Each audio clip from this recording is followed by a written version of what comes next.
We are not going to be in a war with Russia or putting military troops on the ground in Ukraine fighting Russia. The president has been crystal clear and consistent. He is not sending U.S. troops to fight in Ukraine. That has not changed. The Russian military has begun a brutal assault on the people of Ukraine.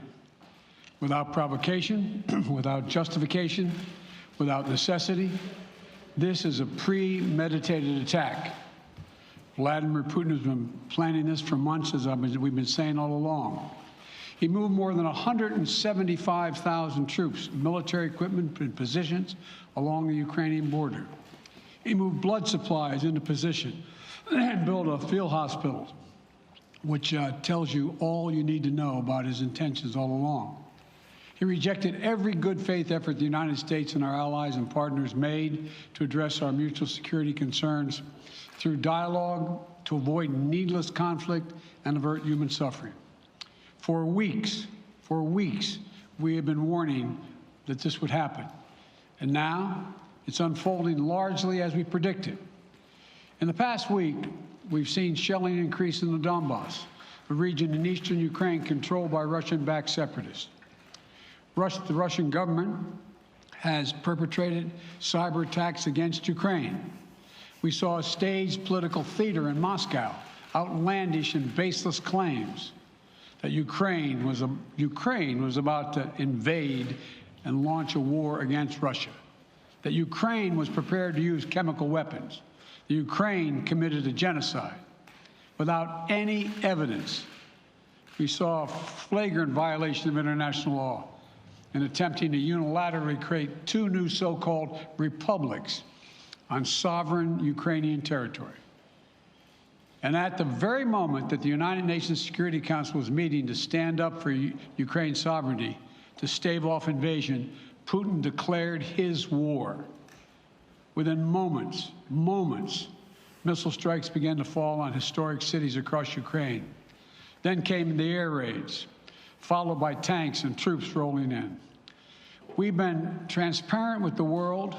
We've shared declassified evidence about Russia's plans and cyber attacks and false pretexts so that there could be no confusion or cover-up about what Putin was doing. Putin is the aggressor. Putin chose this war, and now he and his country will bear the consequences. Today, I'm authorizing additional strong sanctions and new limitations on what can be exported to Russia.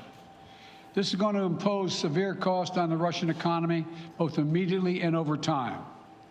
We have purposely designed these sanctions to maximize the long-term impact on Russia and to minimize the impact on the United States and our allies. And I want to be clear, the United States is not doing this alone. For months, we've been building a coalition of partners representing well more than half the global economy. 27 members of the European Union, including France, Germany, Italy, as well as the United Kingdom, Canada, Japan, Australia, New Zealand, and many others, to amplify the joint impact of our response. I just spoke with the G7 leaders this morning, and we're in full and total agreement. We will limit Russia's ability to do business in dollars, euros, pounds, and yen to be part of the global economy. We'll limit their ability to do that. We're going to stunt the ability to finance and grow the Russian military. We're going to impose major, and we're going to impair their ability to compete in high-tech 21st century economy. We've already seen the impact of our actions on Russia's currency and the ruble, which early today hit its weakest level ever in history. The Russian stock market plunged today. The Russian government borrowing rate spiked by over 15%. In today's actions, we've now sanctioned Russian banks that together hold around $1 trillion in assets. We've cut off Russia's largest bank, a bank that holds more than 1/3 of Russia's banking assets by itself, cut it off from the U.S. financial system. And today, we're also blocking 4 more major banks. That means every asset they have in America will be frozen. This includes VTB, the second largest bank in Russia, which has $250 billion in assets. As promised, we're also adding the names to the list of Russian elites and their family members that we're sanctioning as well. As I said on Tuesday, these are people who personally gain from the Kremlin's policies, and they should share in the pain. We will keep up this drumbeat of those designations against corrupt billionaires in the days ahead. On Tuesday, we stopped the Russian government from raising money from U.S. or European investors. Now we're going to apply the same restrictions to Russia's largest state-owned enterprises, companies with assets that exceed $1.4 trillion. Some of the most powerful impacts of our actions will come over time as we squeeze Russia's access to finances and technology for strategic sectors of its economy and degrade its industrial capacity for years to come. Between our actions and those of our allies and partners, we estimate that we'll cut off more than half of Russia's high-tech imports. It'll strike a blow to their ability to continue to modernize their military. It'll degrade their aerospace industry, including their space program. It'll hurt their ability to build ships, reducing their ability to compete economically. And it will be a major hit to Putin's long-term strategic ambitions. And we're preparing to do more. In addition to the economic penalties we're imposing, we're also taking steps to defend our NATO allies, particularly in the East. Tomorrow, NATO will convene a summit. We'll be there to bring together the leaders of 30 allied nations and close partners to affirm our solidarity and to map out the next steps we will take to further strengthen all aspects of our NATO alliance. Although we provided over $650 million in defensive assistance to Ukraine just this last year, let me say it again. Our forces are not and will not be engaged in the conflict with Russia in Ukraine.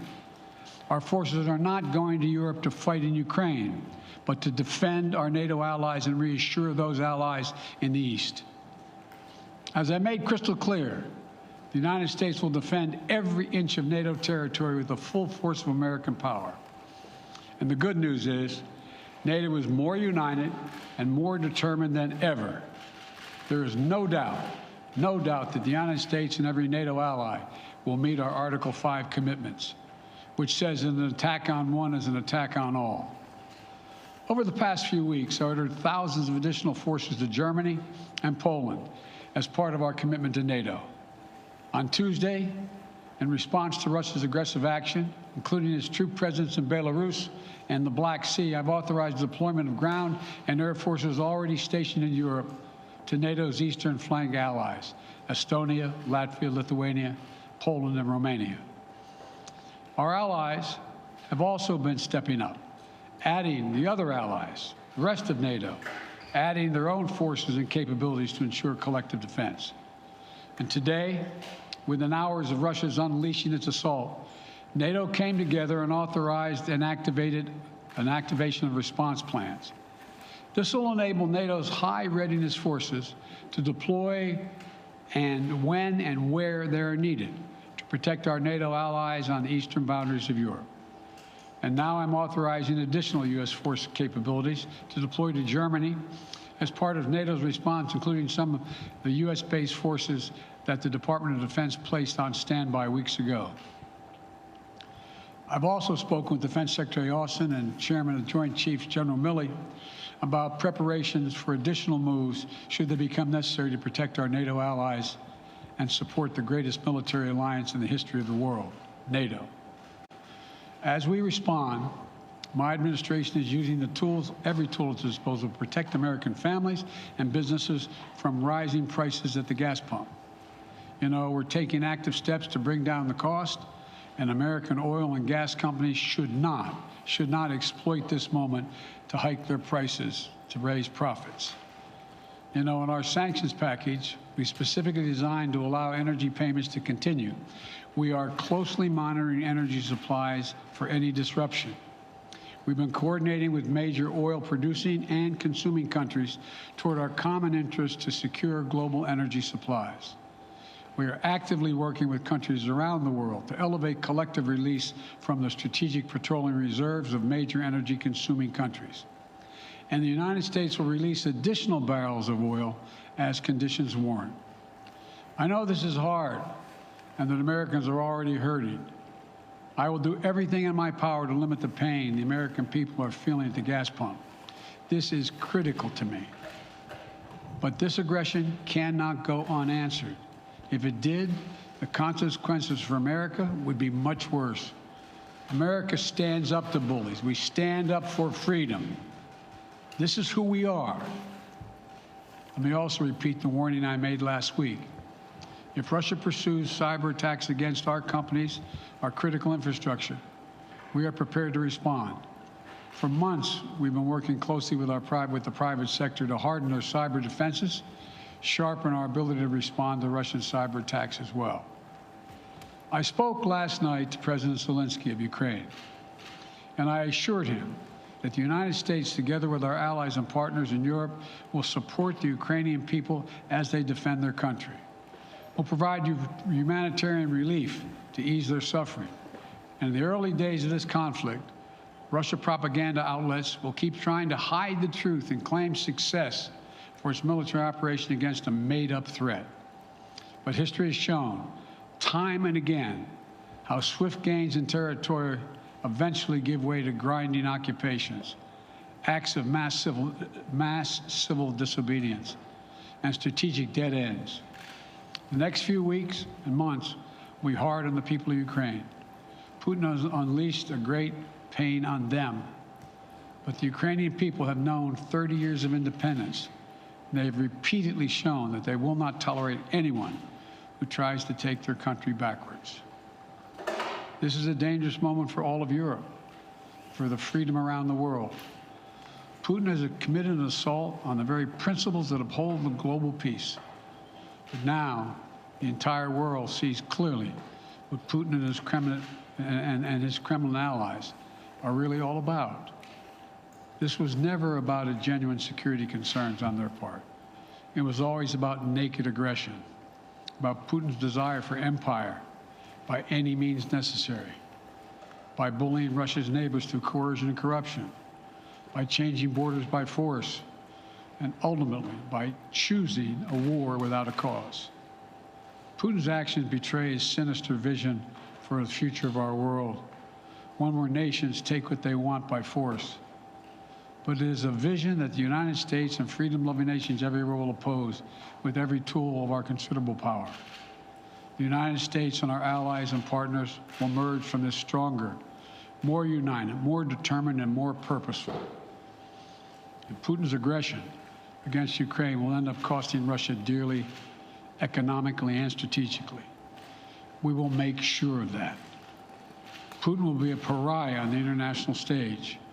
Any nation that countenances Russia's naked aggression against Ukraine will be stained by association. When the history of this era is written, Putin's choice to make a totally unjustifiable war on Ukraine will have left Russia weaker and the rest of the world stronger. Liberty, democracy, human dignity, these are the forces far more powerful than fear and oppression. They cannot be extinguished by tyrants like Putin and his armies. They cannot be erased by from people's hearts and hopes by any amount of violence and intimidation.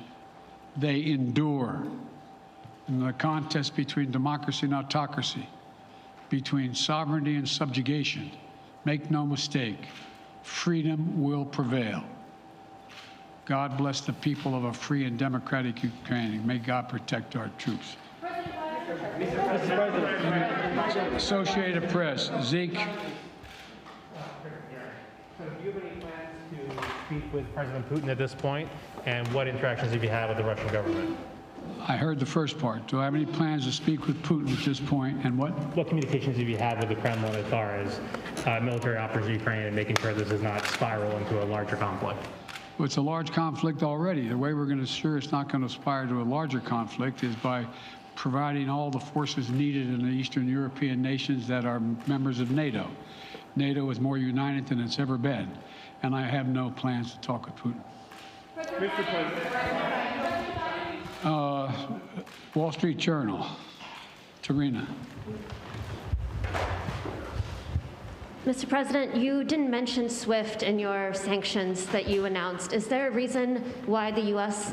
Isn't doing that? Is there a disagreement among allies regarding SWIFT and whether Russia should be allowed to be a part of it? The sanctions that we proposed on all their banks have of equal consequence, maybe more consequence than SWIFT, number one. Number two, it is always an option, but right now that's not the position that the rest of Europe wishes to take. Cecilia Vega, ABC. Sir, sanctions clearly have not been enough to deter Vladimir Putin to this point. What is going to stop him? How and when does this end? And do you see him trying to go beyond Ukraine? And a second question I'll just give to you now. This statement that he gave last night, the threat that he gave, the West will face consequences greater than any you have faced in history. Is he threatening a nuclear strike? I have no idea what he's threatening. I know what he has done, number one. And number two, no one expected the sanctions to prevent anything from happening. It has to show, this is going to take time, and we have to show resolve so he knows what's coming. And so the people of Russia know what he's brought on them. That's what this is all about. This is going to take time. It's not going to occur. He's going to say, oh my God, these sanctions are coming, I'm going to stand down. He's going to test the resolve of the West to see if we stay together, and we will. We will, and it will impose significant costs on him. Will he go beyond Ukraine, sir? Do you see him going? Yes. Thank you.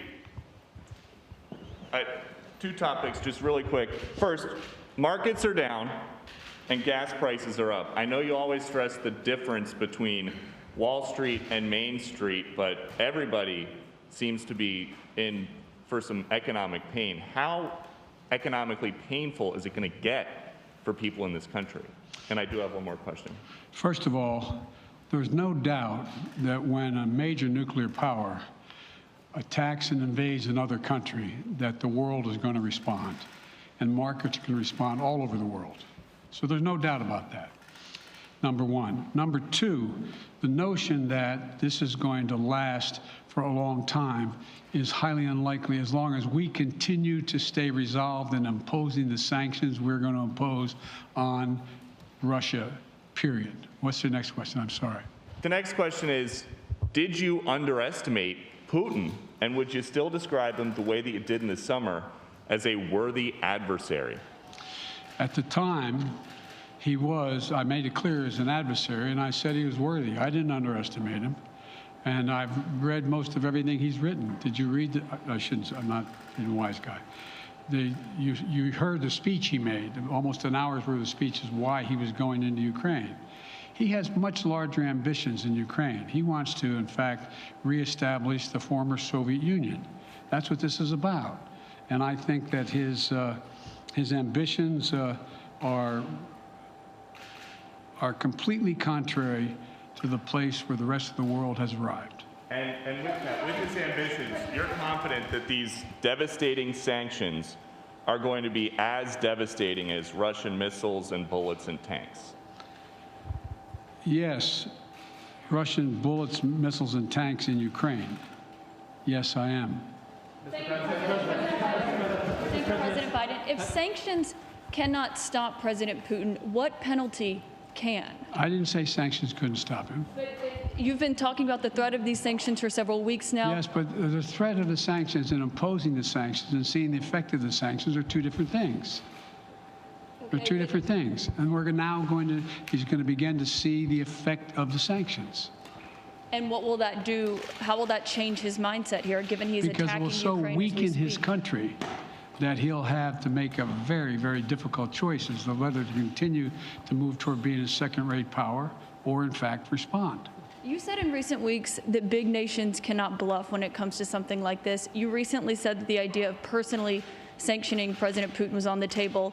Is that a step that you're prepared to take? And if not, It's not a bluff, it's on the table. Sanctioning President Putin? Yes. Why not sanction him today, sir? Mr. President? Why not sanction him today, sir?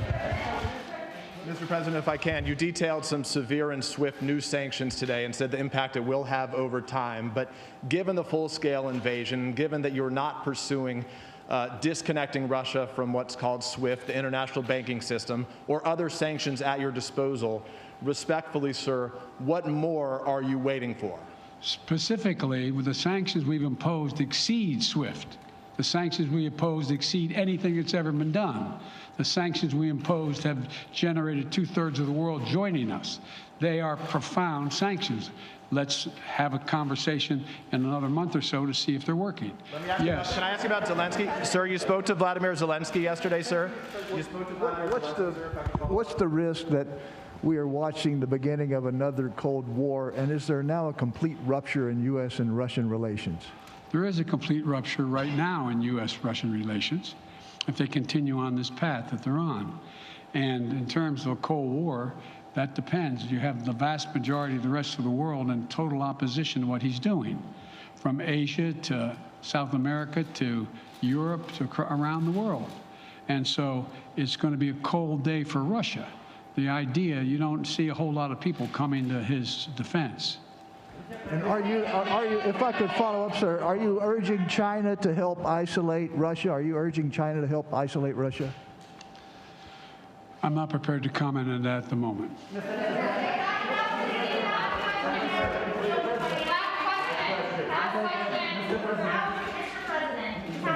No. Yeah.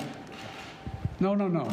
He's had his hand up a long time. Thank you, Mr. President. How concerned are you that Putin wants to go beyond Ukraine into other countries, and the U.S. will have to get involved if he moves into NATO countries? Well, if he did move into NATO countries, he will be involved. We will be involved. The only thing that I'm convinced of is if we don't stop now, he'll be emboldened.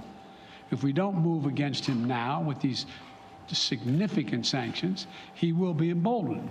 And look, you know, well, anyway. And can you talk anything more about your conversation? Mr. President.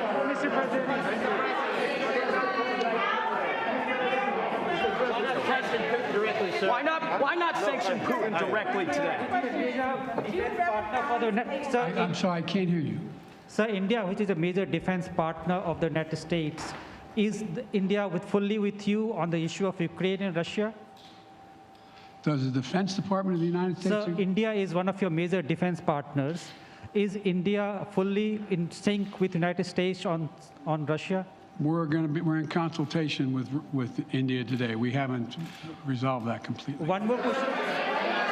Okay, thank you all very much. Thank you.